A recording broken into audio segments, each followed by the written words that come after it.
আসসালামু আলাইকুম। গুচ্ছভুক্ত তোমাদের যে 20টি বিশ্ববিদ্যালয় আছে সেই বিশ্ববিদ্যালয়ের চূড়ান্ত ভর্তির তারিখ শেষ হয়েছে গত 21 তারিখ, 21 জুলাই। তো তোমরা বারবার বলতেছো যে ভাই গণবিজ্ঞপ্তি বা স্পেশাল মেরিট কখন দিবে। তোমাদের উদ্দেশ্যে একটা কথা বলি, সেটা হচ্ছে এটা সম্পূর্ণ জিএসটির যে কমিটি আছে তারা এটা ডেট প্রকাশ করে। হয়তো আমরা অনুমান করতে পারি যে এই তারিখের মধ্যে একটা মেরিট দিতে পারে। আর গত বছরের যে প্রেডিকশন ছিল, অর্থাৎ যে সময়গুলো ছিল এটার পর এটা দিবে, এই বছরে কিন্তু ওইরকম কোনো কিছু মিলেনি। গত বছর ছিল হচ্ছে যে রেজাল্ট প্রকাশিত হওয়ার পর যে সময়টার পর সাবজেক্ট চয়েস দেওয়া শুরু হয়েছিল, এই বছর কিন্তু এটা হয়নি বিভিন্ন কারণে।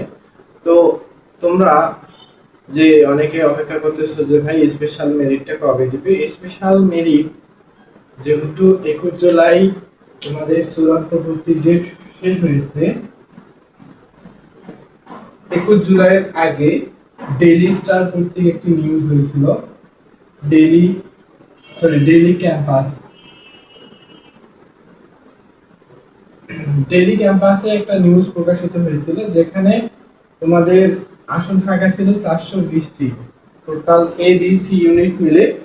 এবং যেখানে ইসলামী বিশ্ববিদ্যালয়ে 36টি ছিল আসন ফাঁকা, ইসলামী বিশ্ববিদ্যালয়ে 36টি আসন ফাঁকা ছিল। তো তারা কিন্তু ভর্তির ডেটটা 19 থেকে 21 জুলাই করেছে, যাতে যে স্টুডেন্ট গুলো প্রাথমিক ভর্তি হয়েছে তারা যেন কি চূড়ান্ত ভর্তি হয়। এখন আজ পর্যন্ত, আজকে হচ্ছে 22 জুলাই, আজকে পর্যন্ত তারা এখনো মানে কতটি সিট ফাঁকা আছে এই বিষয়ে কোনো তথ্য দেয়নি। তো তারা হয়তো আজকালের মধ্যে একটি গুচ্ছ যে কমিটি আছে, ভর্তি কমিটি, তারা একটি মিটিং করবে, যে আলোচনা করবে। এই আলোচনা সাপেক্ষে কিন্তু তারা পরবর্তী যে ডিসিশনগুলো সেগুলো দিবে। এবং তারা স্পেশাল মেরিট বলো, গণবিজ্ঞপ্তি বলো, গণবিজ্ঞপ্তি সেটা বিশ্ববিদ্যালয় ওয়াইজ দেয়। অর্থাৎ পার্সোনাল যে এখন বিশ্ববিদ্যালয় আছে 20টি বিশ্ববিদ্যালয়, তখন যাদের যতটি এখন ফাঁকা আছে তারা সে সাপেক্ষে কিন্তু তোমার গণবিজ্ঞপ্তি দিবে, বা হচ্ছে তারা পার্সোনালি ডাকবে, তখন আর এটা জিএসটি প্যানেলের অন্তর্ভুক্ত থাকবে না। আর স্পেশাল মেরিট জিএসটির অন্তর্ভুক্ত থাকবে। আর এখানে যারা পূর্বে সাবজেক্ট পেয়েছিল, যদি সামনের সাবজেক্টগুলো তাদের ওয়েটিং থাকে, ভালো সাবজেক্ট থাকে, তখন মাইগ্রেশন হওয়ার সুযোগ থাকে। অর্থাৎ সামনের সাবজেক্টগুলোতে যদি আসন ফাঁকা থাকে তাহলে কিন্তু তাদের মাইগ্রেশন হবে, অর্থাৎ ভালো সাবজেক্ট পাওয়ার সম্ভাবনা আছে। তোমরা নিরাশ হও না, আর বেশি উদ্বিগ্ন হওয়ারও দরকার নেই।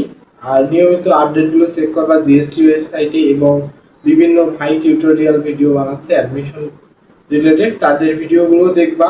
আশা করি উপকৃত হবা তাদের ভিডিও দেখে। আমারও ভিডিও দেখে যদি উপকৃত হও তাহলে একটি লাইক দিবা। আর পরবর্তীতে এরকম ভিডিও পেতে চাইলে চ্যানেলটি অবশ্যই সাবস্ক্রাইব করবে। সকলকে ধন্যবাদ।